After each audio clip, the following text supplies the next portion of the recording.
네, 여러분 안녕하세요. 민법연습 제13주 수업 시작하도록 하겠습니다. 이번 주에는 저당권에 대해서 살펴볼 텐데요. 제일 먼저 저당권의 방해배제 청구권에 대해서 살펴보도록 하겠습니다. 저당권 같은 경우에는 민법 213조에 소유물 반환 청구권에 관한 규정이 준용되지 않죠. 왜냐하면 저당권자는 목적물을 점유하지 않기 때문에 그렇습니다. 따라서 214조의 방해배제 청구권과 방해 예방 청구권만이 준용이 됩니다.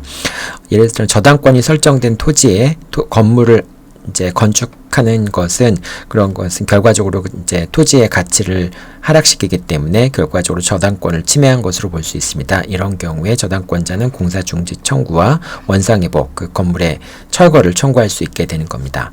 근데 공장 저당권 같은 경우에 공장 재단 저당이나 공장 저당권 같은 경우에는 이제 공장 건물이라든지 그 안에 시설 같은 것들을 다 토지까지 포함해서 이거를 담보로 제공하는 경우가 있습니다.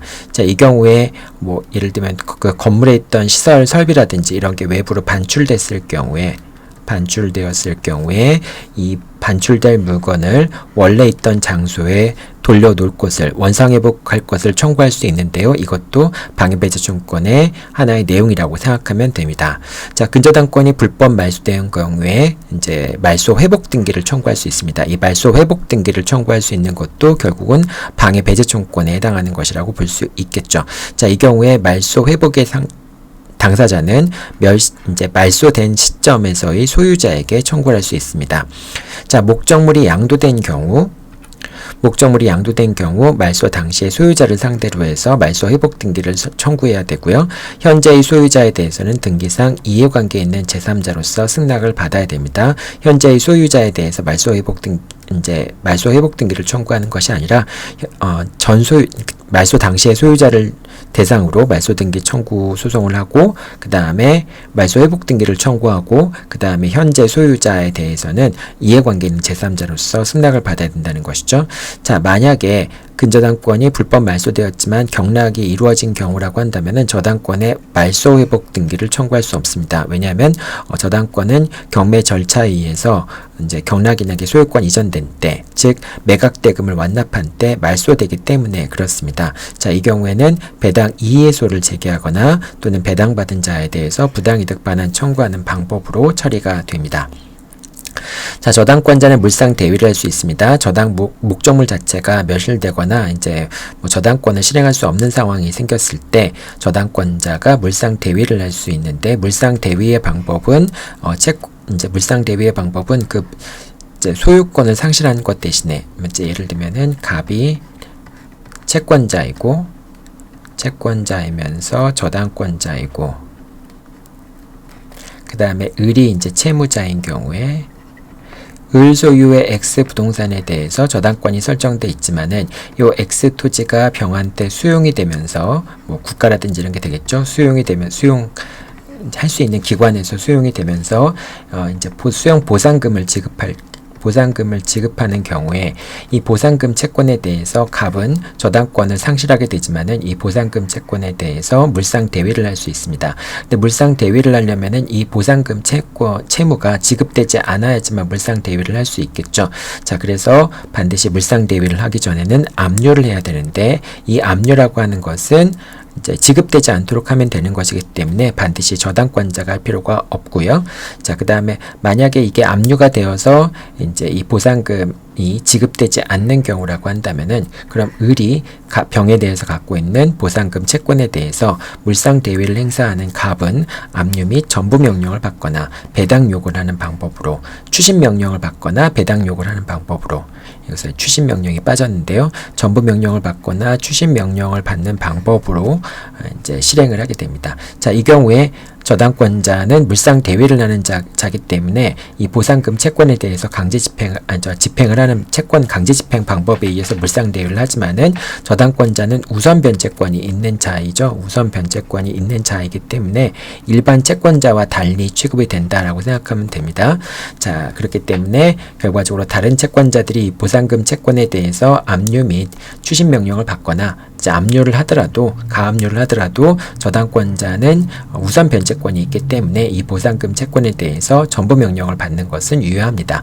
원래 전부 명령 같은 경우에는 다른 채권자들이 압류나 가압류를 신청한 경우에는 전부 명령 자체가 무효가 되지만은 이 경우에는 저당권자가 우선 변제권이 있기 때문에 이 보상금 채권에 대해서 다른 채권자들이 압류나 가압류를 하더라도 우선 이제 전부 명령을 받을 수 있다라고 하는 점도 여러분들 같이 기억해야 되겠죠.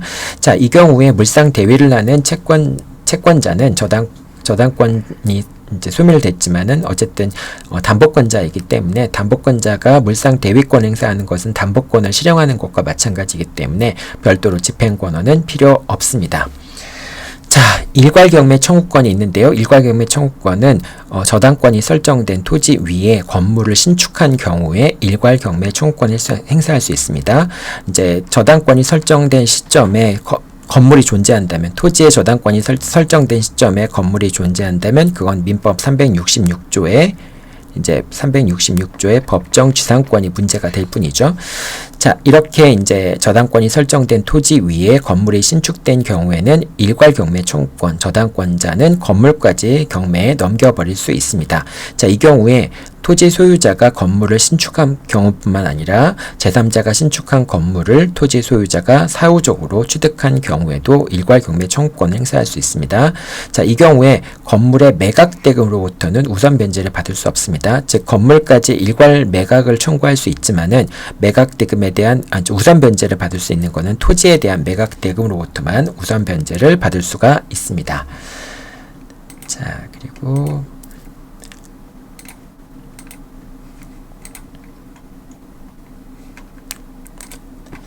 자, 저당권의 양도인데요.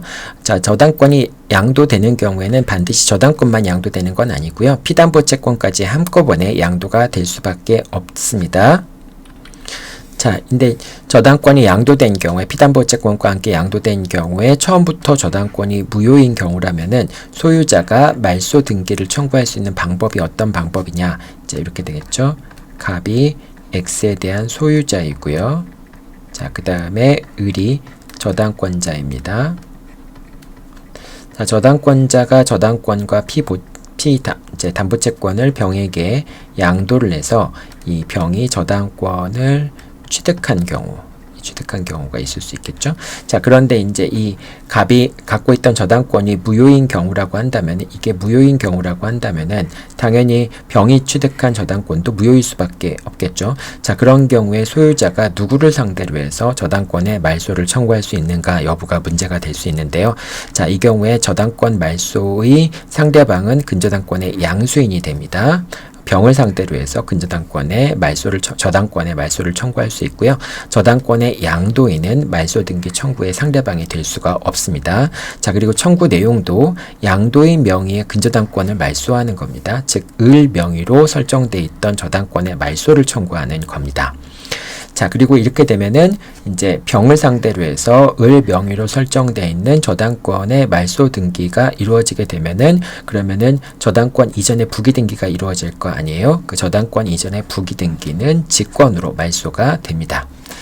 자, 이제 저당권 같은 경우에 당연히 저당권부 채권을 양도할 수밖에 없는데요. 이 저당권과 채권을 양도하는 경우에 이제 채권이 양도되었지만 저당권 이전의 부기 등기가 맞춰지지 않은 경우라고 한다면은 단순히 귀속이 일시적으로 달라지는 경우에는 저당권이 유효합니다.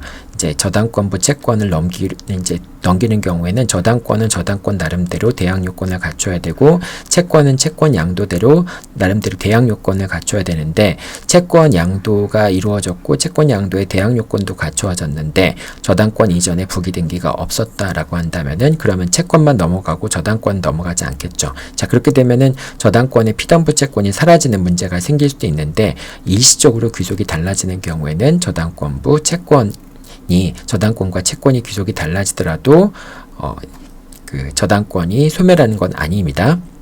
자, 근데 그렇다고 하더라도 양도인이 채권을 갖고 있는 건 아니기 때문에 양도인이 채권만 양도된 경우에 저당권이 아직 자기 명의로 남아있다고 해서 저당권으로부터 우선 변제를 받을 수는 없습니다. 또 반대의 경우도 생각해 볼 수 있겠죠. 저당권 이전에 부기 등기는 있었지만은 채권 양도 통지가 없는 경우라고 한다면은 저당권의 양수인은 저당권 명의가 있으니까 이제 부기 등기가 있었으니까 경매 신청이 가능합니다. 하지만 채권 양도의 통지가 없었다라고 한다면은 채무자 같은 경우에는 채권 양도의 대항 요건을 갖추지 못했기 때문에 배당받을 수 없다라고 하는 그런 주장을 할 수가 있게 됩니다. 자, 저당권에서 이제 근저당권인데요. 근저당권 같은 경우는 피담보 채권이 언제 확정되느냐라고 하는 부분이 중요한 쟁점으로 나오게 됩니다. 자, 일단은 근저당권 같은 경우에는 채무자와 계속적인 거래 관계를 유지하게 되는데 가능하면은 이제 계속적으로 거래할 수 있도록 이제 할 필요가 있는 경우도 있고요. 아니면은 확정되도록 할 필요가 있는데 근저당권자가 경매를 신청했다라고 하는 것은 더 이상 채무자와 거래를 할 생각이 없다라고 하는 것을 의미하게 되겠죠. 자, 그래서 근저당권자가 경매를 신청한 경우에는 경매 신청 시에 피담보 채권이 확정이 됩니다. 그런데 근저당권 이외의 자가 경매를 신청한 경우에는 가능하면은 피담보 채권의 확정을 최대한 뒤로 미뤄서 계속적인 거래 관계를 할 수 있도록 하기 때문에 이 경우에는 매각대금 완납 시에 이제 피담보 채권이 확정되도록 합니다. 매각대금 완납시라고 하는 것은 결과적으로 매각대금 완납이 되면서 이제 입찰에 참가한 매수인이 소유권을 취득하게 되고 전 소유자가 이제 채무자가 갖고 있던 이제 채무자가 부담하던 그런 물적 부담들이 다 소멸하는 시점이 매각대금 완납시가 되겠죠. 그래서 그 이후로는 더 이상 저당권이 존속할 수 없기 때문에 매각대금 완납시까지 최대한 늦춰서 피담보 채권이 확정되도록 한다라고 하는 겁니다. 자, 근저당권 같은 경우에 변제자 대위가 있을 수도 있는데요. 변제자 대위가 성립하는지 여부가 논란이 될 수도 있는데, 자, 근저당권의 피담보 채권 같은 경우에는 증감 변동하는 채권이기 때문에 그 중에 채권을 하나 떼서 채권 양수인한테 양도했다고 해서 대위 변제자에게 채권을 양수한 사람이나 또는 대위 변제한 자에게 변제자 대위라든지 그런 걸 통해서 저당권이 이전되지는 않습니다. 이제 아직까지 그 채권이 확정되지 않았기 때문이죠. 그런데 이제 만약에 이제 근저당권의 피담보 채권이 확정되기 전에 채권을 양수했거나 또는 대위 변제했을 경우에 변제자 대위를 할 수 있는 거죠. 자, 그런 데는 확정되기 전에는 이거를 이제 행사할 수 없지만은 변제자 대위에서 채권자가 갖고 있던 권리가 이전되었다 또는 채권 양수인이기 때문에 그 채권에 대해서 우선 변제를 받을 수 있다 이런 게 안 되지만은 근데 확정되는 경우에 이제 변제자 대위 같은 경우에는 최고액의 범위 내에서 피담보 채권액을 담보하고 남은 부분이 있다면은 대위 변제자가 법률상 당연히 권리를 행사할 수 있게 된다라고 하는 겁니다. 즉 변제자 대위 같은 경우에는 피담보 채권이 확정되기 전에는 비록 채무의 일부를 대위 변제했다고 하더라도 변제자 대위를 주장할 수 없지만은 하지만 채무의 일부를 대위 변제한 상황에서 피담보 채권이 확정된 이후에 이제 남은 부분이 있다면은 이제 최고액 범위 내에서 뭐 예를 들면 1억인데 1억 범위 내에서 아직 피담보 채권이 예를 들면 확정된 게 6천만 원이기 때문에 남은 부분이 있다면은 그건 변제자 대위에 의해서 대위 변제자가 우선 변제를 받을 수 있게 된다라고 하는 겁니다. 그래서 확정되기 전에는 당연히 증감 변동하기 때문에 그 하나하나의 채권에 대해서 변제를 했다고 해서 변제자 대위가 성립하지 않지만 비록 이제 확정되기 전에 변제를 했을 때 변제자 대위가 성립하지 않지만 나중에 확정이 되면은 그때는 채권 최고액의 범위 내에서 먼저 이제 채권자가 받은 부분에 대해서 받은 부분을 제외하고 남은 것이 있다면은 변제자 대위에 의해서 대위 변제자가 채권자의 권리를 행사할 수 있다라고 하는 점입니다. 자, 그리고 공동저당인데요. 이 공동저당에 대한 법리는 상당히 어렵죠. 여러분이 이제 공동저당 부분을 공부하기 위해서는 반드시 변제자 대위 부분을 먼저 공부한 다음에 공동저당 부분을 공부해야 됩니다. 왜냐하면 공동저당에 있어서 이제 X와 공동저당으로 이제 제공된 X 부동산과 Y 부동산이 둘 다 채무자 소유이거나 또는 둘 다 물상 보증인 물상 보증인 소유라면은 이런 경우에는 뭐 이제 채무자가 뭐 어느 하나의 그 부동산의 저당권이 먼저 담보권이 먼저 실행이 되더라도 이 경우에는 후순위 저당권자 대위의 문제가 생기지 변제자 대위의 문제가 생기진 않습니다. 자, 그런데 이 X 부동산과 Y 부동산 중에서 하나는 채무자의 소유이고 하나는 물상 보증인의 소유인 경우에는 만약에 X에 대해서 또는 Y에 대해서 먼저 저당권이 실행되는 경우에는 이 경우에는 이제 물상 보증인의 후순위 저당권자 대위를 주장할 수 있는 게 아니라 이제 물상 보증인이 채무자에 대해서 변제자 대위를 주장할 수 있고 그 변제자 대위를 하는 것에 대해서 Y 부동산의 후순위 저당권자가 이제 물상 대위를 하게 되는 그런 법리가 들어가게 됩니다. 그러니까 X와 Y가 소유자가 다른 경우에는 이런 경우에는 변제자 대위가 문제가 되고요. 소유자가 같은 경우에는 즉 채무자가 소유하거나 둘 다 물상 보증인이 소유하는 경우에는 이런 경우에는 변제자 대위의 문제가 생기는 게 아니라 후순위 저당권자의 대위의 문제만이 생긴다라고 생각하면 됩니다. 자, 그러니까 공동저당의 경우에 변제자 대위의 법리를 여러분들이 알고 있어야 되고 그 다음에 소유자가 같은 경우에는 공동저당의 법리에 따라서 그러니까 당사자 사이의 관계를 해결을 해야 되겠죠. 자, 그런 의미에서 변제자 대위를 여러분들이 알고 있어야 되는데, 자, 변제자 대위라고 하는 것은 채무자가 부담하고 있는 채무를 제3자가 변제했을 경우에 그때 채권자가 갖고 있던, 그러니까 채권자가 채무자에 대해서 갖고 있던 권리가 이제 제3자가 대위 변제를 했을 때 채권자한테 대위 변제를 했을 때 채권자가 채무자에 대해서 갖고 있던 권리들이 그대로 대위 변제자에게 이전되는 것을 변제자 대위라고 얘기를 합니다. 자, 병이 을을 대위해서 변제를 하게 되면은 갑이 을에 대해서 갖고 있던 모든 권리들, 이제 갑의 을이 대신 변제했던 채권까지 포함해서 을이 대신 변제했던 채권이 소멸하지 않고 그대로 다 담보권까지 포함해서 병한테 귀속이 됩니다. 자, 그렇게 이제 법정 대위의 경우에는 당연히 이전이 되고요. 법정 대위라고 하는 것은 변제의 정당한 이익이 있는 자를 얘기하는 건데, 변제의 정당한 이익이 있다라고 하는 것은 변제를 하지 않으면은 채권자로부터 집행을 당하거나 또는 변제를 하지 않게 되면은 채무자에 대해서 갖고 있던 담보권 등의 권리를 상실하는 것을 정당한 이익이 있는 것이라고 얘기를 하죠. 이것은 제3자의 변제에서 이해관계 있는 제3자는 채무자 의사에 반해서 변제할 수 있지만 이해관계 없는 제3자는 채무자 의사에 반해서 변제할 수 없다라고 할 때 그때의 이해관계와 동일한 의미라고 여러분들이 생각하면 됩니다. 자, 그래서 정당한 이익이 있는 경우에는 법정 대위를 하게 되고요. 자, 이 경우에는 뭐 등기나 인도 등의 그런 등기 등의 요건을 갖추지 않더라도 당연히 채권자의 권리가 대위 변제자에게 이전이 됩니다. 자, 이미 대위의 경우에는 채권 양도의 대항 요건을 갖추어서 채권자가 갖고 있던 권리가 이제 그 대위 변제자한테 이전이 되는데, 그러기 위해서는 채무자에 대해서 채권 양도의 요건을 갖추어야지만 임의 대위 같은 경우에는 변제자가 채권자를 대위할 수 있게 됩니다. 자, 일부 대위 같은 경우도 있는데요.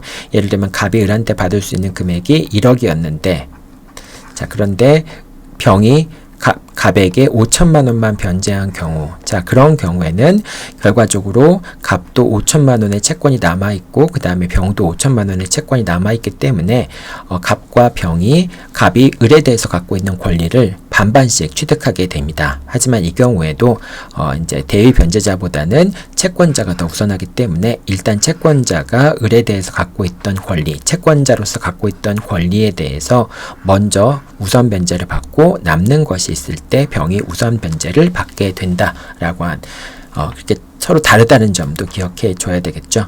자, 대위자 사이의 관계에 대해서는 이제 요 1호부터 5호까지 쭉 규정을 하고 있는데요. 첫 번째, 보증인은 미리 전세권이나 저당권의 등기에 그 대위를 부기하지 아니하면 전세물이나 저당물의 권리를 취득한 제3자에 대해서 채권자를 대위하지 못합니다.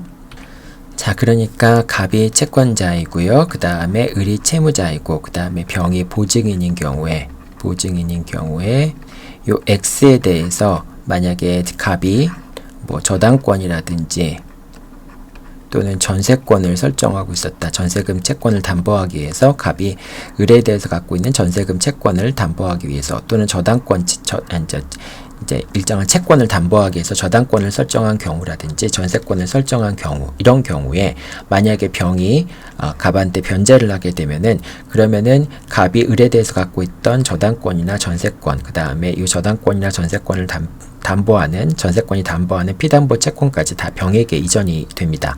자, 그런데 요 X를 제3자가 취득한 경우에 이제 제3취득자라고 얘기하죠. 제3취득자가 취득한 경우에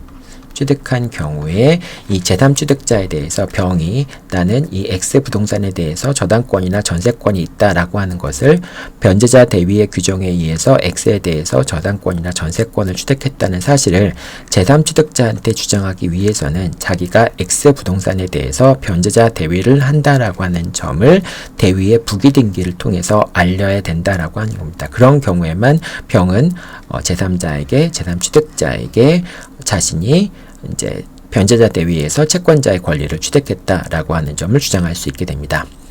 자, 제3취득자는 이제 여기서 다시 제3취득자 같은 경우는 갑이 을이 있고요. 그 다음에 병이 이렇게 이제 보증인이 있는데요. 병이 보증인이라고 한다면은, 자, 그러면은 갑은 을에 대해서 채권을 갖게 되고요.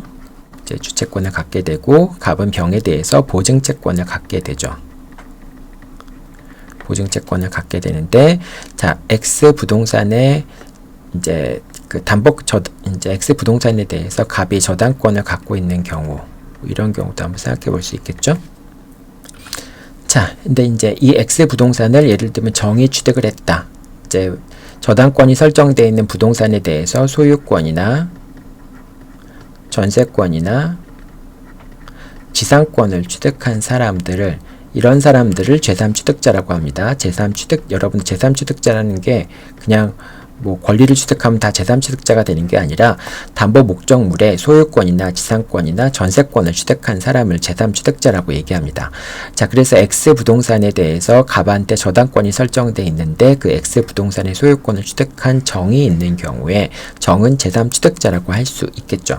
자, 그래서 정이 을 대신에 을이 갑에 대해서 부담하고 있는 채무를 정이 대신 변제했을 경우에, 그러면 이제 제3자로서 이해관계에 있는 제3자는 맞죠. 왜냐하면 X에 담보되는 피담보 채무를 변제하지 않으면은 자신이 소유했던 X에 대해서 채권자가 이제 집행을 할 것이기 때문에 결과적으로 정은 이해관계에 있는 제3자, 정당한 변제 이익이 있는 제3자는 맞기 때문에 당연히 갑을 대위하는데, 자, 이때 채권자가 갖고 있던 권리가 정한테 이전이 되는데, 이 경우에 갑이 병에 대해서 갖고 있는 보증 채권은 이거는 제3취득자한테 이전이 되지 않습니다. 즉 제3취득자는 보증인에 대해서 채권자를 대위할 수 없다라고 하는 얘기를 하는 겁니다. 제2호에서 그렇게 얘기를 하는 거죠. 자, 그 얘기는 제3취득자가 이제 보증인에 대해서 채권자를 대위하지 못한다는 얘기는 제3취득자는 채권자가 보증인에 대해서 갖고 있던 권리를 변제자 대위에서 취득할 수 없다라고 하는 것을 의미합니다. 자, 그럼 제3취득자 중 1위는 각 부동산의 가액에 비례하여 다른 제3취득자에 대해서 채권자를 대위합니다.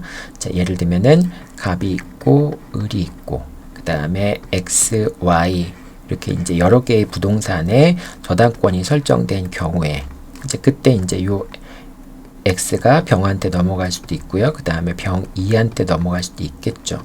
자, 이런 경우에 X 부동산의 이제 그 부동산의 가액이 예를 들면 2억이었다. 그리고 Y가 1억이었다. 라고 하는 경우에 이제 여기서 피담보 채권이 예를 들면 1억 5천이었다. 라고 하는 경우에 만약에 요 X를 취득한 병, Y를 취득한 병 2가 있는데 병 2가 갑한테 1억 5천을 변제하게 되면은 그러면은 이제 병 2가 갑이 갖고 있던 X에 대해서 갖고 있던 저당권을 이제 병 2가 취득하게 될 거 아닙니까? 근데 그 병 2가 X에 대해서 저당권을 취득했을 경우에 병 2는 X에 대해서 얼마를 우선 변제 받을 수 있냐라고 하는 것은 각 부동산의 경매 가액에서 이제 부동산의 가액에 비례해서 받을 수 있기 때문에 지금 피담보 채권액이 1억 5천이잖아요. 그러면 이제 원칙적으로 병 2가 1억 5천 다 받은 것을 병 1에 대해서 변제자 대위를 할 수 있는 게 아니라 즉 1억 5천의 범위 내에서 X에 대해서 저당권을 행사할 수 있는 게 아니라 요 병 2와 병 1과 병 2의 2억과 1억이니까 결과적으로 2대 1이잖아요. 그러니까 1억에 대해서만 병 2가 X 부동산에 대해서 1억의 범위 내에서 저당권 행사할 수 있게 됩니다. 즉 병 2는 X 부동산에 대해서 채권자 갖고 있던 권리를 취득하는데 X 부동산이 부담해야 될 1억의 범위 내에서만 병 2가 X 부동산에서 우선 변제를 받게 된다라고 하는 겁니다. 변제자 대위에 의해서 우선 변제를 받게 된다라고 하는 겁니다. 자, 요거는 이제 물상 보증인의 경우도 마찬가지인데요. 자기의 재산을 타인의 채무에 담보로 제공한 자가 수인인 경우에, 즉 이런 경우 이제 갑이 있고 을이 있고 이제 재산 물상 보증인 이제 X 부동산은 이제 병의 소유였고요. 그 다음에 Y 부동산은 정의 소유인 경우에 이때 이제 병과 정이 다 물상 보증인이 되겠죠. 자, 그럴 때 병이 갑한테 변제를 하게 되면은 당연히 갑이 을에 대해서 갖고 있던 피담보 채권과 그 다음에 Y에 대해서 갖고 있던 저당권이 고스란히 이제 병한테 이전이 되는데, 자, 그럴 때 병이 Y 부동산에 대해서 행사할 수 있는 채권자 갖고 있던 저당권을 취득했을 때 어느 범위 내에서 저당권을 행사할 수 있느냐라는 게 여부가 문제가 될 수 있는데요. 자, 병이 갑에 대해서 갚은 돈이 아까 마찬가지로 X 부동산은 2억이고 그 다음에 Y 부동산은 1억인데, 그런데 병이 X한테 피담보 채권이 1억 5천이에요. 1억 5천인데 이 1억 5천을 병이 다 갚았다라고 했을 경우에 그럼 병은 갑이 갖고 있던 을에 대해서 갖고 있던 1억 5천의 채권과 그 다음에 갑이 X에 대해서 갖고 있던 X에 대해서 갖고 있던 Y에 대해서 갖고 있던 즉 정소유의 부동산에 대해서 갖고 있던 저당권, 그러니까 갑이 갖고 있던 권리는 1억 5천의 을에 대한 채권, 그 다음에 Y에 대한 저당권, 이 두 가지를 갖고 있겠죠. 자, 이런 두 가지 권리를 갖고 있는데 1번과 2번을 갖고 있는데 이 1번과 2번이라는 것이 병이 대위 변제했으니까 1번과 2번이 다 병한테 귀속이 됩니다. 다만 Y 저당권 같은 경우에는 물상 보증인 간이기 때문에 이 물상 보증인 사이에 부담돼야 될 비율은 자기 소유의 부동산으로부터 우선 변제 이제 그 채권자를 대위할 수 있는 금액은 이거는 2대 1의 범위니까, 즉 병이 1억을 부담하고 정이 5천만 원을 부담하는 거니까 병은 Y 부동산에 대한 저당권을 취득하지만 1억 5천 전액을 가지고 Y 부동산에 대해서 경매를 이제 우선 변제를 받을 수 있는 건 아니고요. Y 부동산이 이제 가액에 따른 5천만 원의 가액의 비율에 따른 5천만 원만이 이제 Y 부동산에 대한 저당권으로부터 우선 변제를 받을 수 있습니다. 즉 병은 Y 부동산에 대해서 저당권을 취득하는 것은 당연하지만은 5천만 원의 범위 내에서만 Y 부동산으로부터 저당권을 실행할 수 있게 됩니다. 자, 5번은 좀 복잡한데요. 자기의 재산을 타인의 채무에 담보로 제공한 자와 보증인 간에는 그 인원수에 비례해서 채권자를 대위한다. 이제 갑이 있고요, 을이 있고 그 다음에 병 1과 병 2가 물상 보증인입니다. 물상 보증인이고 그 다음에 정 1과 정 2가 이제 보증인, 공동 보증인이 여러 명이 있는 경우라고 한번 생각해 볼게요. 이제 보증인이 다수인 경우에, 자, 이런 경우에 만약에 정 1이 갑한테 변제했다라고 한다면은 여기 채권액이 1억이고요. 갑한테 변제했다라고 한다면은 그러면은 정 1은 갑이 갖고 있던 권리, 즉 병 1에 대한 권리, 병 2에 대한 저당권, 그 다음에 병 2에 대한 보증 채권, 즉 갑이 갖고 있던 것은 갑의 을에 대한 1억의 채권이 있죠. 1억의 채권. 그 다음에 X1에 대한 저당권. 물상 보증이니까. 그 다음에 병 2에 대한 저당권. 자, 그 다음에 정2에 대한 보증채권. 자, 이 네 가지 권리를 갖고 있겠죠, 갑은.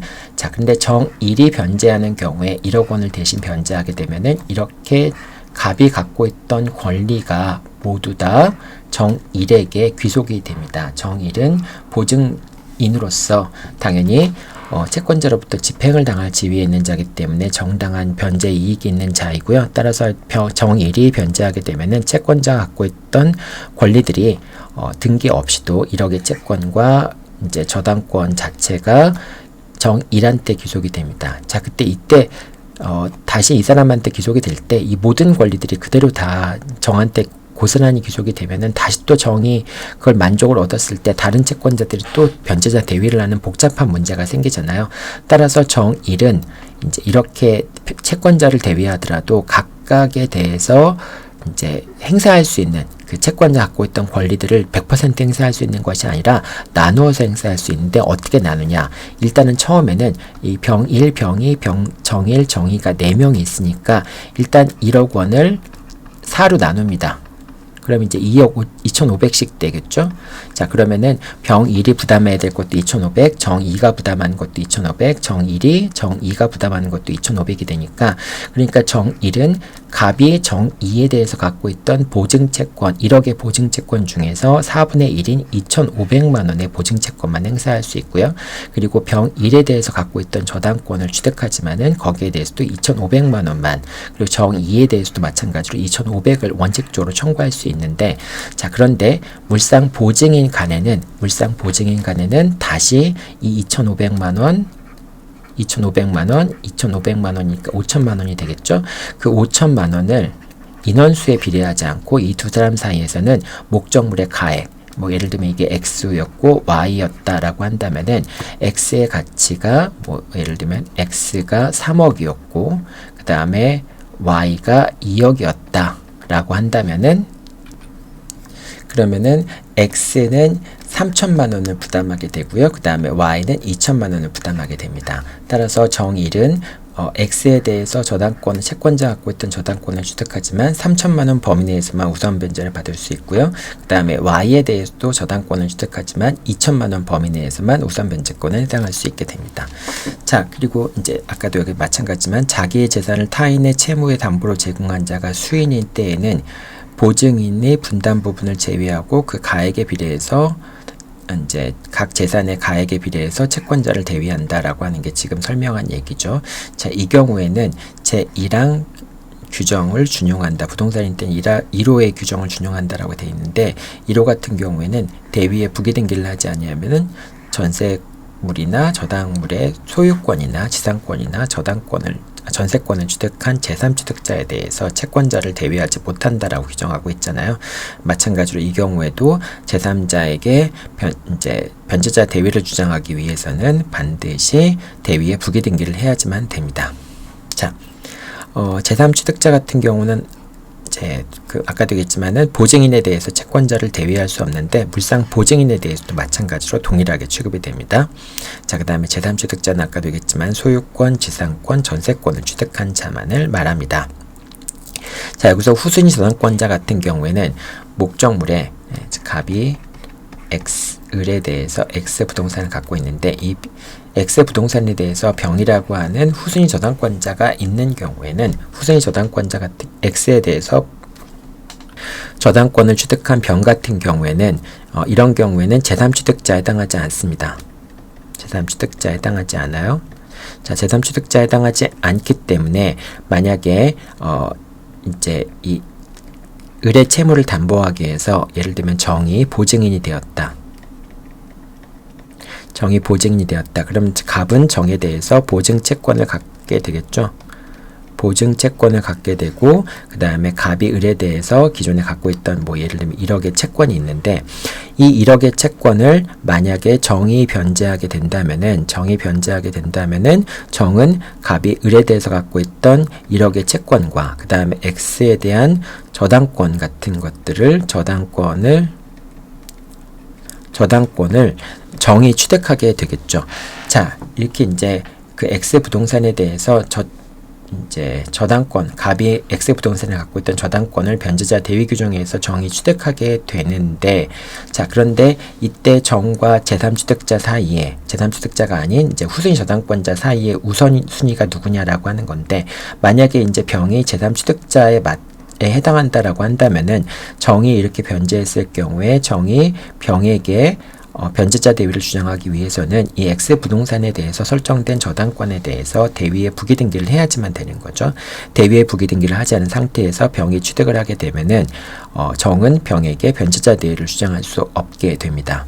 자, 그런데 이제 후순위 저당권자라면은 후순위 저당권자는 제3취득자가 아니기 때문에 정은 이제 갑에게 대위 변제를 하더라도 갑이 X에 대해서 갖고 있던 저당권을 취득을 하게 되고요. 이때는 대위의 부기등기가 없더라도 후순위 저당권자인 병에게 당연히 변제자 대위를 주장할 수 있게 됩니다. 반대로 병은 제3취득자가 아니기 때문에 만약에 병이 갑에게 대위 변제를 했다라고 한다면은 갑이 X에 대해서 갖고 있던 1순위 저당권을 병이 취득하게 되고요. 자, 이 경우에는 정에 대해서 이제 채권자를 대위할 수 이제 병이 만약에 1순위 저당권을 취득하는 게 아니라 만약에 병이 갑에게 대위 변제를 하게 되면은 그럼 갑이 갖고 있던 권리, 지금 X에 대한 저당권이 실행된 상태니까요.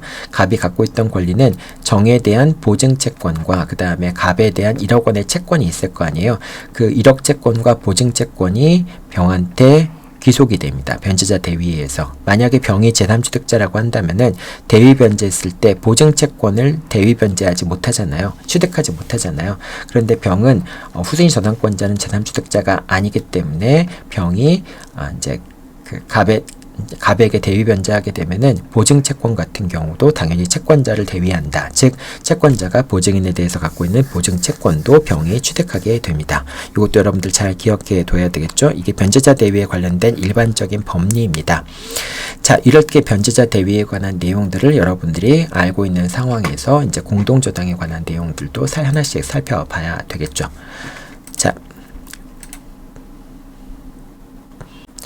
자, 먼저 공동저당물이 모두 채무자 소유인 경우에 대해 살펴보겠습니다. 공동저당물이 모두 물상 보증인 소유인 경우에도 동일합니다. 채무자 소유이거나 물상 보증인 소유에도 동일합니다. 예를 들면 갑이 을에 대해서 채권을 갖고 있고요. 그 다음에 X와 Y가 갑을 위해서 공동저당권이 설정되어 있는데 이 갑과 을이 X와 Y가 모두 다 을 소유이거나 또는 X와 Y가 물상 보증인인 병 소유인 경우, 자, 이런 경우에는 공동저당에 따라서 동시 배당, 20배당에 따른 순서에 따라서 이제 목적물에 대한 배당이 실시가 됩니다. 자, 첫 번째로 먼저 동시에 배당되는 경우, 즉 X 부동산과 Y 부동산이 동시에 배당이 되는 경우, 마찬가지로 을이 갑에 대해서 갖고 있는 금액을 1억 5천이라고 얘기를 하고요. 그 다음에 X의 가액이 2억, 그 다음에 Y의 가액이 1억이라고 한번 생각을 해볼게요.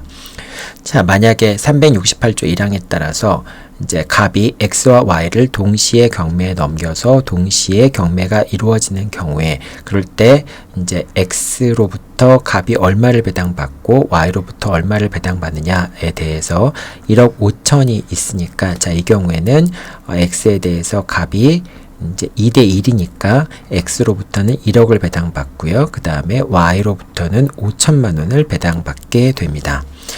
자, 이 경우에 이제 X 목적물의 경매 대가와 Y의 경매 대가를 어떻게 산정하냐라고 하는 건데, 원칙적으로 매각 대금, 즉 경락인이 납부했던 매각 대금에서 경매 비용과 그 다음에 그 목적물의 선순위 채권액이 있다면은 그 선순위 채권액을 공제한 잔액을 목적물의 가액으로 얘기합니다. 예를 들면은 갑이 X 부동산에 대해서 공동저당권을 취득하기 전에 제3자 명의로 1순위 저당권이 설정돼 있었고 그 1순위 저당권의 피담보 채권이 1억이다 라고 한다면은 그때는 X 부동산의 그 경매 가격이 2억이라고 하더라도 2억이 다 X 부동산의 경매 대가가 되는 것이 아니라 이때는 2억에서 1억을 이제 우선 변제권이 있는 1순위 저당권자가 받아가야 될 1억을 공제한 나머지, 그러니까 이 목적물의 경매 대가는 1억이 되겠죠. 그러니까 결과적으로 X와 Y의 경매 목적물의 가액이 똑같게 되는 거니까 이 경우에는 1억을 공제하고 남은 것을 가지고 경매 대가를 산정하게 되니까 값은 X에도 7,500, Y에도 7,500을 배당받게 됩니다. 자, 그리고 이러한 법리 같은 경우에는 이제 다른 경우에도 똑같이 성립하게 되는데, 저당권 설정 이전에 가압류가 설정된 경우에는 저당권자가 가압류권자한테 우선 변제권을 주장할 수 없게 되잖아요. 자, 이렇게 되면은 가압류 채권자와 저당권자는 이제 저당권자는 우선 변제권이 없으니까 그냥 일반 채권자로서 가압류 채권자와 동일하게 동순위로 배당을 받습니다. 안분 비례해서 배당을 받게 되겠죠. 따라서 이런 경우에는 가압류 채권자가 일반 채권자로서 받을 금액을 매각 대금에서 공제를 해야 된다라고 하는 겁니다. 공제를 해야 되고 그 나머지 잔액을 경매 대가로 보게 되는 겁니다. 예를 들면은 이 X 부동산에 대해서 제3자가 뭐 정이라고 한번 생각해 볼까요? 정이 이제 X 부동산을 가압류한 경우에, 자, 가압류 다음에 갑이 X에 대해서 공동 저당권을 취득했다라고 한다면은 정과 갑 사이에는 서로 우열이 없죠. 그래서 만약에 정의 피담보 채권액도 1억 5천이다 라고 한다면은, 그러면은 갑과 정은 X로 이제 X가 변제되었을 때 갑과 정이 동순위로서 배당을 받게 되겠죠. 그래서 동순위로 배당을 받게 된다면 목적물이 예를 들면은 2억의 배당이 이루어졌다라고 한다면은, 그럼 갑과 을이 똑같으니까 갑도 1억을 배당받게 되고요. 그 다음에 정도 1억을 배당받게 되겠죠. 안분 배당을 받게 되겠죠. 2억밖에 안 되니까. 자, 그래서 이렇게 정이 1억을 받아갈 것을 목적물의 가액에서 공제하고 X와 Y의 공동저당권에 있어서의 목적물의 가액을 산정하게 됩니다. 지금 금액이 딱딱 맞아떨어지니까 금액을 좀 달리하면 좀 더 여러분들이 이해하기 쉬울 텐데, 결과적으로 뭐 예를 들면은 갑이 1억 5천이고 정이 갖고 있는 채권액이 뭐 예를 들면 3억이었다. 그러면 이제 1대 2가 되잖아요. 이제 그렇게 되면은 X에서 갑이 배당받을 수 있는 금액은 2억 곱하기 3분의 1이고요. 그 다음에 정이 배당받을 수 있는 금액은 2억 곱하기 3분의 2가 되잖아요. 그러니까 2억 곱하기 3분의 2. 그러니까 예를 들면은 1억 얼마가 되죠? 1억 4분의 3이니까 4분의 3이 되니까 1억 3천 정도 되겠죠. 1억 3,300만 원 이 정도 될 텐데, 그 금액을 정이 배당받으니까 2억에서 이제 정이 배당받을 금액인 1억 3,330 이 금액을 공제한 나머지를 목적물의 가액으로 산정하게 되어서 이제 그 금액에 비례해서 X와 Y로부터 갑이 배당을 받아가게 되겠죠. 자, 그 다음에 요것도 공동 근저당권보다 우선 변제권이 있는 임차권이 설정되어 있는 경우에는, 그럼 이제 임차권자도 보증금에 대해서 우선 변제를 받을 수 있게 되죠. 자, 이런 경우에는 임대차 보증금도 경매 대가에서 공제가 되어야 됩니다. 예를 들면 X 부동산에 우선 변제권을 갖고 있던 5천만 원에 대한 보증금으로 이제 저당권보다 우선하는 임차권을 갖고 있는 임차권자가 있었을 때, 그럼 5천만 원 같은 경우에는 X에 대해서 배당이 이루어지게 되면은 임차권자가 먼저 배당을 받아가게 되겠죠. 따라서 그때 목적물의 가치는 이제 임차권자가 우선 변제를 받아갈 5천만 원을 공제한 1억 5천만이 목적물의 가액이라고 판단하고 갑이 X와 Y로부터 배당을 받아가게 되는 거겠죠. 자, 그 다음에 여기까지 여러분들 이제 목적물의 경매 대가를 산정하는 방식이고요. 자, 그 다음에 공동저당권의 경우에도 민법 368조가 적용이 됩니다. 공동근저당권의 경우에도 민법 368조가 적용이 됩니다. 이건 사례를 좀 바꿔서 한번 해볼게요. 갑이 을에 대해서 이제 X와 Y의 부동산이 있는데 둘 다 공동근저당권이 설정되었다. 공동근저당권이 설정되었다라고 얘기해 보고요. 그 다음에 갑이 을에 대해서 부담하고 있는 채무가 역시 1억 5천이라고 생각하고요. 그 다음에 X도 목적물의 가액이 2억이고 Y도 목적물의 가액이 2억이다 라고 하는 경우에는, 자, 공동근저당권의 경우에도 368조가 적용이 되는데, 그때는 채권 최고액의 범위로 제한된 피담보 채권액을 각 부동산의 경매대가에서 비례해서 배당을 받게 됩니다. 자, 예를 들면은 요 X 부동산과 Y 부동산에 대해서 이제 만약에 그 채권 최고액이 공동근저당권이 설정되어 있는데 채권 최고액이 2억이었다.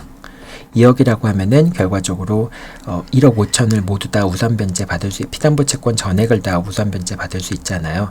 자, 그렇기 때문에 이런 경우에는 각 부동산의 가액에 비례해서 얘한테 이제 2억 대 1억이니까 2대 1이니까 얘한테 1억을 배당받게 되고 얘한테 5천만 원을 배당받게 됩니다. 자, 만약에 채권 최고액이 1억이라고 한다면은 1억 5천 중에서 1억이 채권 최고액이니까 갑은 채권 최고액 1억 5천을 다 우선 변제 받을 수 없고 1억만 우선 변제 받을 수 있겠죠.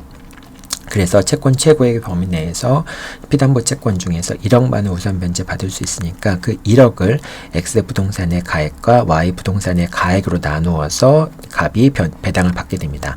자, 그러니까 X 부동산에 대해서는 1억 중에 3분의 2를 배당받게 되고요. 그 다음에 Y 부동산에 대해서는 1억 중에 3분의 2를 배당받게 됩니다. 그래서 채권 최고액의 범위 내에서 피담보 채권을 먼저 확정을 하고 그 다음에 그것을 각 부동산의 경매 대가에 나누어서 배당을 받게 됩니다. 즉 피담보 채권액을 부동산의 경매 대가에 따라서 배당을 받는다라고 하는 것은 일반 저당권과 다를 것이 없는데 그 피담보 채권액을 채권 최고액의 범위로 제한한 다음에 그 다음에 그 제한된 피담보 채권액을 경매 대가에 따라서 배당한다는 점에서 일반 공동근저당권과 차이가 있는 것이 되겠죠. 자, 이 상황에서 20배당이 이루어지게 되면은 즉 갑이 을에 대해서 X와 Y에 대해서 있는데 X에 대해서 먼저 배당이 이루어지거나 Y에 대해서 먼저 배당이 이루어지는 경우에는 갑은 뭐 2억이고 1억이니까 이제 아까 채권액이 1억 5천이라고 그랬죠. 자, 이 경우에 갑은 X로부터 1억 5천을 다 배당받을 수 있고요. 그 다음에 Y로부터 1억을 다 배당받은 다음에 못 받은 5천만 원에 대해서는 X로부터 우선 변제 받을 수가 있게 됩니다. 자, 근데 이게 20배당 됐을 경우에는 뭐 예를 들면 X로부터 먼저 변제를 받거나 배당을 받거나 Y로부터 먼저 배당을 받는 경우에는 채권자가 전액을 배당받아 가기 때문에 이 X 부동산에 있던 후순위 저당권자, 즉 갑이 1순위 저당권자이고 후순위 저당권자인 A가 있을 수 있고요. 그 다음에 요 Y 부동산에 대해서 1순위 저당권자인 갑이 있고 후순위 저당권자인 B가 있을 수 있겠죠. 자, 그런데 A는 Y에 먼저 저당권이 실행이 되면은 더 많은 걸 배당받아 갈 수 있고 또 X에 먼저 저당권이 실행되면은 B가 더 많은 걸 Y 부동산으로부터 더 많은 걸 받아갈 수 있겠죠. 갑이 X로부터 먼저 받아가니까. 그래서 이런 불균형을 동시 배당이 이루어지는 경우에는 목적물의 가액에 비례해서 배당이 이루어지기 때문에 그 나머지에 대해서 A와 B가 형평성 있게 배당을 받게 되는데 만약에 Y에 대해서 먼저 배당이 이루어지게 되면은 B는 아무것도 못 받게 되고 그 다음에 X에 대해서 먼저 배당이 이루어지게 되면은 동시에 배당이 되었다면은 X로부터는 1억을 배당받고 Y로부터는 5천만 원을 배당받았으니까 결과적으로 A가 1억 전액을 배당받을 수 있고 그 다음에 Y에 대해서 먼저 배당이 이루어지게 되면은 갑은 1억을 다 배당받으니까 결과적으로 B는 배당받을 게 아무것도 없는데 동시에 배당이 이루어졌다면은 Y로부터 5천만 원만 갑이 배당받아가니까 나머지 5천만 원의 범위 내에서는 B도 우선 변제를 받아갈 수 있잖아요. 자, 그렇기 때문에 형평성을 맞추기 위해서 만약에 Y에 대해서 먼저 저당권이 실행됐다 또는 X에 대해서 먼저 저당권이 실행됐다라고 한다면은 후순위 저당권자는 동시에 배당되었다면 갑이 Y로부터 배당받을 수 있는 금액, 즉 5천만 원은 Y로부터 우선 변제 받을 수 있잖아요. 그 저당권에 대해서 갑의 Y에 대해서 갖고 있는 저당권을 대위 취득하게 되는 겁니다. 이걸 이제 공동저당권자의 후순위 저당권자 대위라고 하는데 A가 갑이 Y에 대해서 갖고 있는 5천만 원의 채권 범위 내에서 A가 이제 그 채권자를 대위하게 됩니다. 자, 이렇게 이제 후순위 저당권자 대위의 문제가 발생한다라고 생각하면 되고요. 이제 문제는 공동 근저당권의 경우에도 동일한 대위의 문제가 발생을 하게 됩니다. 이제 갑이 있고 그 다음에 을이 있고 X와 Y가 둘 다 채무자 소유인 경우, 자 그럴 때 공동 근저당권의 경우에는 예를 들면 X에 대해서 먼저 또는 Y에 대해서 먼저 배당 요구를 하게 되면은 그럼 이제 먼저 배당이 이루어지게 되는데, 자 뭐 예를 들면은 요것도 이제 피담보 채권액이 뭐 예를 들면은 2억 피담보 채권액이 2억인 경우에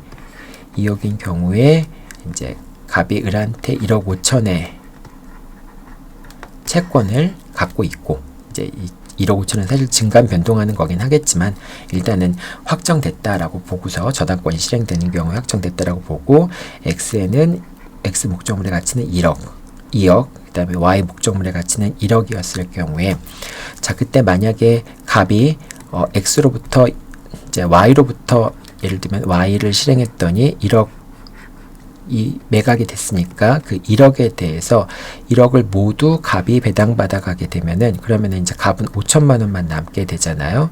자, 근데 2억의 범위 내에서 5천만 원이 남게 되니까 결과적으로 또 X에 대해서 저당권을 실행시킬 수 있는데, 그때 갑이 X로부터 우선 변제 받을 수 있는 금액은 2억의 범위 내에서 5천만 원을 변제받는 것이 아니라 이미 5천만 원을 1억을 Y에서 변제받았으니까 1억의 범위 내에서만 X로부터 피담보 채권, 그러니까 채권 최고액을 1억으로 해서 배당을 받는다라고 하는 걸 의미하는 겁니다.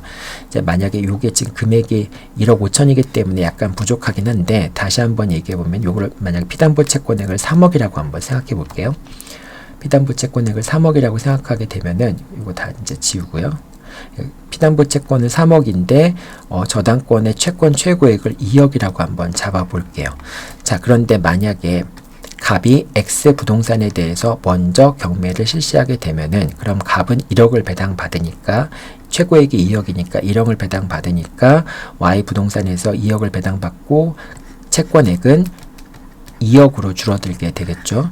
자, 그러면은 갑이 X로부터 다시 경매를 신청하고 그때 이제 X로부터 우선 변제 받을 수 있는 금액이 얼마냐라는 문제가 되는데, 이때 갑은 지금 자신이 채권액이 아직 2억이 남아있죠. 근데 이제 목적물의 채권 최고액이 2억이었는데 그럼 2억 범위 내에서 X에서 2억을 다 받아갈 수 있느냐?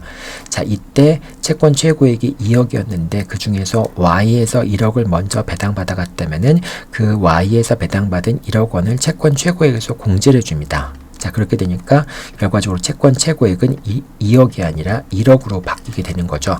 자, 그러니까 갑은 X로부터 변제받을 수 있는 금액은 채권 최고액인 1억의 범위 내에서만 우선 변제를 받을 수 있게 됩니다. 그래서 갑은 X로부터 1억을 받을 수 있게 되고요. Y로부터 1억을 받을 수 있게 됩니다. 자, 그게 그렇게 됐을 경우에 결과적으로 채권 최고액이 2억이기 때문에 갑이 받아갈 수 있는 금액이 2억밖에 안 되는 거죠. 안 되는 거잖아요. 나머지는 이제 후순위 저당권자들한테 배당이 이루어지게 되겠죠. 자, 그렇기 때문에 공동담보의 목적 부동산 일부에 대해서 경매 절차가 진행되어서 우선 변제를 받았다면은 그 금액을 나머지 공동담보 목적물의 채권 최고액에서 공제하여서 그래서 채권자가 배당을 받게 된다라고 하는 겁니다. 여러분, 이렇게 되면 또 후순위 저당권자라든지 이런 복잡한 문제가 생길 수 있겠죠. 근데 거기까지 가지 말고 그냥 여기서는 이제 공동근저당의 경우에 하나의 공동근저당 의 목적물로부터 우선 변제를 받았다면은 그 우선 변제 받은 금액에서 채권 최고액에서 그만큼 금액이 공제된 나머지가 채권 최고액이 된다라고 생각하면 되겠습니다. 요 판결도 여러분들 잘 이해하기 어려운 부분이라 잘 기억해 둬야 되겠죠. 자, 그 다음에 이제 3번 같은 경우에는 동그라미 3번 같은 경우에는 채권자가 다른 공동 저당물의 담보권을 포기한 경우, 이런 경우가 되겠죠. 이제 갑이 을에 대해서 X가 있고 Y가 있는데, 만약에 갑이 Y에 대한 담보권을 포기한 경우, 자, Y에 대한 담보권을 포기하면은 X 부동산에 아까 후순위 저당권자 A가 있었을 때 만약에 X가 먼저 실행이 되면은 만약에 후순위 저당권자가 받지 못했을 경우에는 그럴 경우에는 갑을 대위해서 Y에 대한 저당권을 동시에 배당받았다면은 갑이 Y에 대해서 배당받을 수 있는 금액에 대해서 A가 채권자를 대위할 수가 있죠. 자, 그런데 갑이 Y에 대한 저당권을 포기해버리면은 A가 공동저당의 후순위 저당권자 대위를 할 수 없을 거 아니에요. 자, 그렇다면은 그때 A는 갑은 X와 Y에 대해서 동시에 배당되었다면은 배당되었을 금액만큼을 X로부터 배당받아 갈 수 있다라고 주장할 수 있게 됩니다. 자, 그래서 후순위 저당권자가 더 이상 대위권 행사할 수, 공동저당의 후순위 저당권자 대위권 행사할 수 없기 때문에 그때는 동시에 배당이 이루어진 것과 동일하게 갑이 X 부동산으로부터 우선 변제를 받을 수 있다라고 하는 점입니다. 자, 지금까지 설명한 내용들은 공동저당의 목적물이 모두 다 채권자 소유인 경우나 또 채무자 소유인 경우나 또는 물상보증인 소유인 경우를 설명을 했는데, 그런데 이제 그 공동저당의 목적물이 일부는 채무자 소유이고 일부는 물상보증인 소유인 경우, 그런 경우들이 있을 수 있겠죠. 자, 그런 경우에 예를 들면 이제 갑이 있고 을이 있고요. X와 Y가 있는데 이 X는 을 소유인 경우이고요. 그 다음에 Y는 물상보증인인 병 소유인 경우가 있을 수 있겠죠.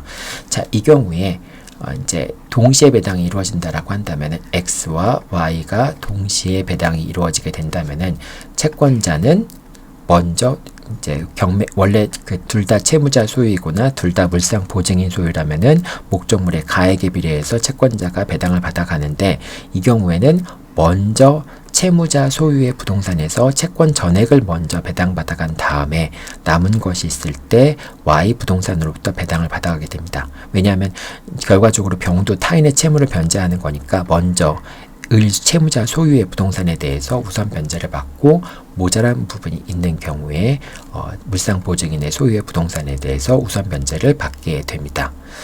자, 채무자 소유의 만약에 이제 이건 동시배당의 경우이고요. 이시배당의 경우라고 한다면은 첫 번째, 채무자 소유의 부동산에 먼저 채무자 소유 부동산에 설정된 저당권이 먼저 실행된 경우, 즉 Y 부동산에 대한 저당권이 먼저 실행된 경우. 자, 이 경우도 X 부동산에 대해서 갑이 1순위, A가 2순위, 또 Y 부동산에 대해서도 갑이 1순위, 그 다음에 B가 2순위라고 생각해 봅시다. A는 을의 채권자이고 B는 병의 채권자가 되겠죠. 자, 근데 이 상황에서 X에 대해서 먼저 저당권이 실행된 경우에는, 자, 이런 경우에는 후순위 저당권자가 채권자를 대위해서 Y 부동산에 대해서 공동저당의 후순위 저당권자 대위를 할 수가 없게 됩니다. 자, 이렇게 되면은 물상보증인을 후순위 저당권자보다 더 보호하는 결과가 되는 것이죠. 자, 그렇기 때문에 대위할 수 없다라고 생각하는 겁니다. 근데 반대로 물상보증인 소유의 부동산에 설정된 저당권이 먼저 실행되는 경우라고 한다면은, 그럼 Y 부동산에 설정돼 있던 저당권이 먼저 실행이 되어서 만약에 채권자가 전액의 만족을 얻었다라고 한다면은, 그럼 물상보증인 병은 자신의 재산 Y로 을의 갑에 대한 채무를 대신 변제한 것이 되잖아요. 자, 그렇기 때문에 병은 채권자가 갖고 있던 권리, 즉 을에 대한 채권, 그 다음에 X에 대한 저당권, 이 권리들을 이제 채권, 예를 들면 아까 1억 5천이라고 했으니까 1억 5천, 그 다음에 X에 대한 저당권과 1억 5천이라는 권리를 병이 취득하게 됩니다. 변제자 대위에 의해서. 이건 이제 변제자 대위하는 거죠. 변제자 대위니까 갑이 을에 대해서 갖고 있던 또는 X에 대해서 갖고 있던 이 권리들을 당연히 병이 정당한 변제 이익이 있는 사니까 당연히 취득하게 됩니다. 자, 이렇게 되면은 이제 그 병의 후순위 저당권자 갑이 1순위고 이제 B가 2순위라고 한다면은 B는 이제 어떻게 되냐면은 병의 채권자이니까 병이 Y 부동산에 대한 소유권을 상실하면서 변제자 대위에 의해서 X 부동산에 대한 저당권과 1억 5천의 채권을 취득하게 되잖아요. 그 채권과 X 부동산에 대한 저당권에 대해서 B가 물상 대위를 하게 됩니다. 물상 대위를 하게 돼서 결과적으로 Y 부동산의 경매 절차가 진행이 된다면은 B가 Y 부동산으로부터 그때부터 우선적으로 변제를 받게 됩니다. 물상 대위를 통해서 우선적으로 변제가 됩니다. 자, 이렇게 일단 여러분들 이제 변제자 대위의 경우, 그 공동저당의 경우에 그게 둘 다 채무자나 물상 보증인 소유인 경우와 또 하나는 물상 보증인 소유, 하나는 채무자 소유인 경우에 동시배당과 이시배당의 경우에 어떻게 처리가 되는지 쭉 한번 살펴보았습니다. 자, 그럼 여기서 이제 변제자 대위와 공동저당의 후순위 저당권자 대위를 비교할 필요가 있는데요. 자, 공동저당이나 후순위 저당권자 대위 같은 경우에는 등기 없이도 저당권을 취득한다라고 하는 점에서는 동일합니다. 자, 변제자 대위의 경우에는 채권자를 대위하게 되는데요. 자, 당연히 이제 법정 대위 같은 경우에는 당연히 등기 없이도 저당권을 취득하게 되죠. 그 다음에 저당권자의 저당권과 피담보 채권 등을 취득하게 됩니다. 반면에 공동저당물의 후순위 저당권자는 동시에 배당이 이루어지는 경우에 다른 공동저당물에서 배당받을 수 있는 범위 내에서 채권자의 저당권을 취득합니다.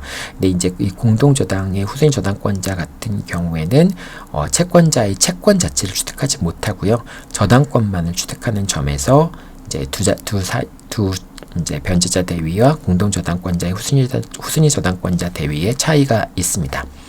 자, 둘 다 마찬가지로 대위할 저당권이 말소가 되면은 이제 채권자 갖고 있던 저당권이 말소가 되면은 공동저당권의 후순위 저당권자와 대위 변제자 모두 회복 등기를 청구할 수 있습니다. 이제 당연히 자기가 저당권자이니까 당연히 취득하게 되니까 그게 불법적으로 말소되었다면 당연히 회복 등기를 청구할 수 있습니다. 자, 그런데 물상 보증인이 변제자 대위를 하는 경우에는 후순위 저당권자는 대위 변제자에 대한 채권을 피보존 채권으로 하여 회복 등기를 대위 행사할 수도 있습니다. 이제 이거 어떤 얘기냐면은 갑이 있고요. 그 다음에 을이 있고 x와 y가 이제 있는데 여기서 공동저당의 후순위 저당권자 대위 여기서 이제 갑이 1순위고 그 다음에 b가 2순위다 라고 했을 경우 이제 갑이 1순위, A가 2순위인 경우에 그때 만약에 갑이 X를 먼저 실행을 하거나 Y를 먼저 실행하게 되면은 A는 갑을 대위해서 Y에 대한 저당권을 취득하게 되죠.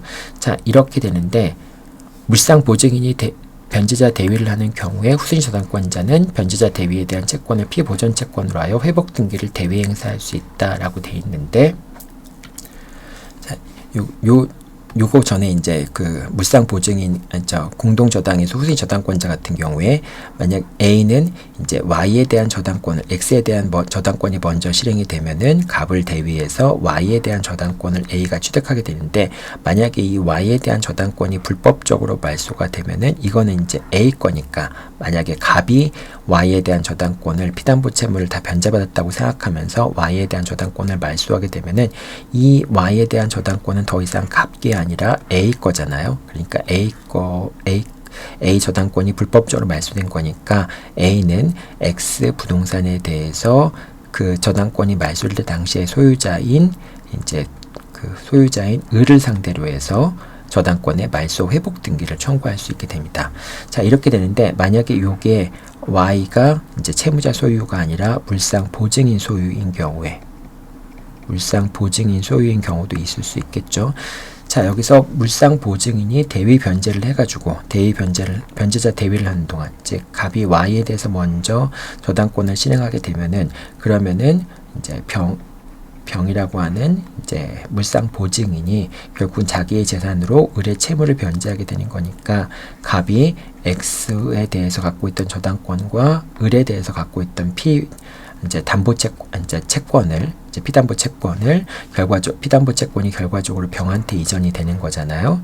자, 그런데 병이 X에 대한 저당권을 취득한 상황에서 만약 갑이 X에 대한 저당권을 불법적으로 말소해줬다면은 당연히 물상 보증인 병은 그 당시에 그 물상 보증인 병은 변제자 대위에 의해서 Y에 대한 저당권을 당연히 취득하니까 그 X에 대한 저당권이 갑이 불법적으로 말소시켰다면은 그때 병은 소유자인 을을 상대로 해서 X 부동산에 대한 저당권의 말소 회복 등기를 청구할 수 있게 되죠.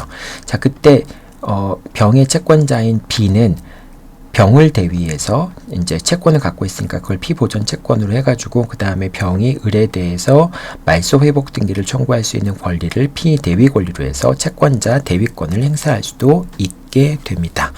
여기까지가 이제 그 등기 없이도 이제 저당권을 취득한다. 공동저당의 후순위 저당권, 공동저당권자의 후순위 저당권자 대위와 변제자 대위에서의 대위를 좀 비교를 한 내용입니다. 그래서 여러분도 이것도 잘 기억해 둬야 되고요. 자, 그 다음에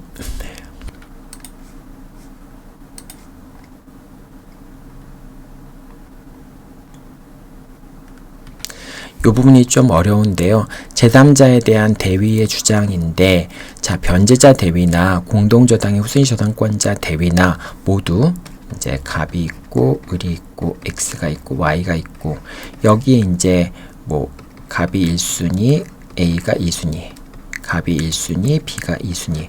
자, 공동저당, x가 동일한 소유라면은 이제 공동저당의 법리가 적용이 될 테고요. x는 채무자, y는 물상 보증인이라고 하면은 변제자 대위에 관한 문제가 제기가 될 텐데, 자, 변제자 대위나 이제 이제 공동저당의 후순위 저당권자 대위나 채권자가 갖고 있던 권리를 저당권을 취득한다라고, 채권자가 갖고 있던 저당권을 담보권 같은 걸 취득한다, 대위에 의해서 취득한다라고 하는 점에서는 동일한데, 만약 그 부동산이 제3자한테 처분이 됐을 경우에 제3자한테 그 권리를 주장할 수 있는가라는 부분이 문제가 되는데요.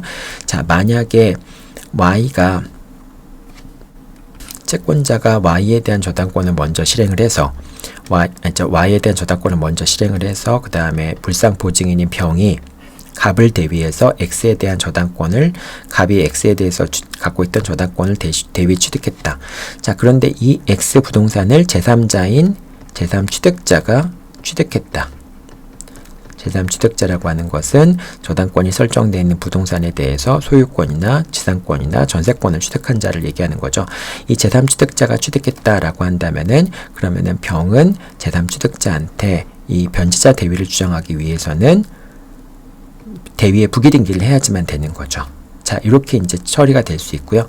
만약에 X와 Y가 둘 다 채무자 소유인 경우라고 한다면은, 그러면은 이제 Y에 대해서 먼저 실행을 한 경우에 B는, 이제 여기서는 B가 되는 거죠. B가 갑을 대위해서 X에 대해서 저당권을 취득하잖아요. B가 이 경우에 저당권을 취득하는데, 만약에 갑이 X 부동산에 설정되어 있던 저당권을 말소를 했다. 자, 그렇게 되면은 이제 저당권을 말소를 하거나 또 X에 대해서 제3취득자가 소유권을 취득했다라고 할 때, 이때 B가 제3취득자에 대해서 이제 그 공동저당의 후순위 저당권자 대위를 주장할 수 있는가라는 부분이 문제가 되는데요.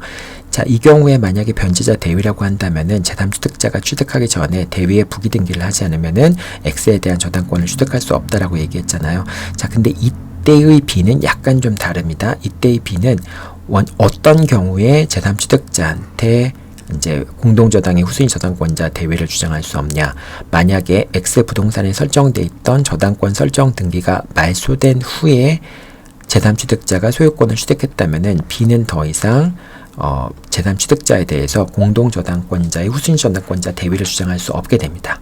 자, 그런데 이제 그 B가 X 부동산에 설정돼 있던 공동저당권이 설정돼 있고, 그걸 B가 공동저당의 후순위 저당권자에 의해서 대위를 했을 경우에, 그 상태로서 제3취득자가 소유권을 취득한 경우에는 대위에 부기등기가 없더라도 이 경우에는 B가 제3취득자에게 공동저당의 후순위 저당권자 대위를 주장할 수 있게 됩니다. 그래서 그렇게 해서 이제 약간 좀 변제자 대위하고는 다르죠. 변제자 대위 같은 경우에는 대위에 부기등기가 없으면은 당연히 제3취득자한테 변제자 대위를 주장할 수 없는데, 공동저당의 후순위 저당권자 대위 같은 경우에는 대위에 부기등기가 없더라도 제3취득자에게 공동저당의 후순위 저당권자 대위를 주장할 수 있는데, 만약에 그 저당권이 말소된 상태에서 제3취득자가 취득하는 경우에는, 그런 경우에는 후순위 저당권자라도 제3취득자에 대해서 후순위 저당권자의 대위를 주장할 수 없게 됩니다. 자, 이 경우에는 공동저당의 후순위 저당권자 대위의 경우에 이제 대항하지 못하는 경우에는 채권자와 채무자에게 불법행위로 인한 손해배상을 청구하는 것은 가능합니다. 저당권 침해를 이유로요. 자, 여기까지가 이제 공동저당과 후순위 저당권자 대위, 그다음 변제자 대위의 관계들을 다 이제 비교한 내용들입니다. 자, 여러분 또 이제 어려운 부분들이 공동저당의 경우와 이제 사행위 취소의 경우가 관계가 문제가 되는데요. 어떤 경우 때문에 그러냐? 이제 기본적으로 사행위 취소가 성립하기 위해서는 뭐 이제 을이 채무자가 X 부동산을 병한테 빼돌렸다라고 하기 위해서는 이 채무자의 책임 재산을 감소시키는 처분행위가 있어야 되겠죠. 즉 사회행위가 채권자를 해야 하는 사회행위가 있어야 되는데, 그런데 이 경우에 목적물에 우선 변제권이 설정돼 있다면 그 우선 변제권이 설정돼 있던 금액을 제공하고 남는 공동담보, 일반 채권자들의 담보에 제공되어 있는 공동담보가 있을 경우에, 그 공동담보가 있을 경우에 사행위가 성립하게 되는 거죠. 그래서 이제 우선 변제권이 있는 피담보 채권액을 공제하는 방법에 관련돼서 이게 공동담보 같은 경우 좀 다르죠. 자, 이제 공동저당의 경우에는 배당받을 수 있는 금액을 피담보 채권액을 공제한다. 예를 들면 이제 아까 갑인데 을인데 X와 Y를 채무자가 소유하고 있을 때, 자, 이런 경우에는 목적물의 가액이 2억이고 목적물의 가액이 1억이었잖아요. 자, 이때 채무자가 채무 초과의 상태에, 사행에 의해서 채무 초과의 상태에 빠질 수 있는 경우에, 만약에 이제 X를 이제 목적물을 팔아가지고 채무 초과의 상태에 빠졌다라고 할 수 있는데, 근데 이제 목적물의 가액이 2억이지만은 만약에 선순위 저당권자인 정에 의해서 X 토지에 대해서 2억 원을 피담보 채권으로 하는 저당권을 설정받았다라고 하는 경우에, 자, 그런 경우라고 한다면은 결과적으로 X는 2억 자체가 이제 뭐 우선 변제권이 확보되어 있는 금액이니까 일반 채권자들의 공동담보로 제공되어 있는 책임재산이 없는 거나 마찬가지죠. 따라서 X를 처분하더라도 사행위가 성립하지 않게 됩니다. 자, 그런데 이 X 이제 정이 저당권을 취득했는데 갑이 저당권을 취득하고 있는데 갑이 X와 Y의 공동 저당권을 취득했을 때, 자, 그럴 때 어떻게 처리가 되느냐라는 게 문제가 되는데, 이때 X와 Y의 공동 저당권을 설정했을 때는 이제 그 X가 이제 책임 재산을 감소시키는지 여부를 판단할 때는 목적물에 설정되어 있던 피담보 채권액, 우선 변제권이 확보되어 있는 피담보 채권을 공제할 때, 이제 아까 이제 을에 대해서 갖고 있던 채권이 1억 5천이라고 한다면은, 그러면은 요 1억 5천 중에서 이제 그 안분 배당한 거, 여기서는 이제 X는 1억이고요. 그 다음에 Y는 5천만 원이 되겠죠. 이 5천만 원을 공제한 금액, 그러니까 2억 중에서 1억을 공제해도 남는 것이 있으니까 1억의 공동담보로 제공된 금액이라고 볼 수 있으니까 당연히 X를 처분하면 사행위가 성립하게 되겠죠. 자, 이렇게 되는 식으로 이제 그 공동저당에 따라 배당받을 수 있는 금액을 공제한 나머지를 가지고 공동담보가 있는지를 가지고 이제 사행위 여부를 판단해야 된다라고 하는 것이죠. 자, 근저당권 같은 경우에는 채권 최고액을 피담보 채권에서 공제를 해야 되죠. 자, 공동 근저당권의 경우에는 아까도 얘기했지만은 채권 최고액의 범위로 제한된 피담보 채권액을 각 부동산의 경매대가로 나누어서 공제한다라고 얘기했잖아요. 그거에 따라서 목적물의 금액을 이제 뭐 예를 들면 아까 2억이라고 한다면은 X에 대해서는 뭐 채권 최고액이 2억이니까 1억을 우선 변제받을 수 있고요. 그 다음에 Y에 대해서는 5천만 원을 우선 변제받을 수 있잖아요. 그 금액을 공제하고 남은 것이 있으니까 X를 처분하거나 Y를 처분한 것은 이제 채권자에 대한 관계에서 사행이라고 볼 수가 있겠죠.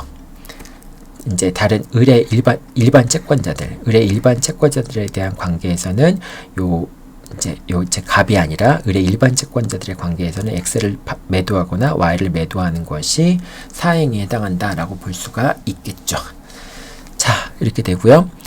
자, 이제 그 피담보 채권을 공제할 때 모두 다 채무자 소유이거나 모두 다 물상 보증인 소유인 경우에는 목적물의 가액에 비례해서 피담보 채권액을 피담보 채무액을 부담할 금액이 정해지니까 이제 뭐 그 문제가 안 되는데, 하나는 채무자 소유, 하나는 물상 보증인 소유인 경우에는 일단은 채무자 소유의 부동산에서 먼저 채권자가 배당을 받아가니까 채권자가 갖고 있던 이 피담보 채권액을 먼저 X에서 다 공제를 해야 됩니다. 그래서 만약에 이 사안에서 을이 갑한테 부담하는 채무액이 3억이다라고 한다면은, 그러면은 X는 2억을 부담하고 Y는 1억을 부담하잖아요.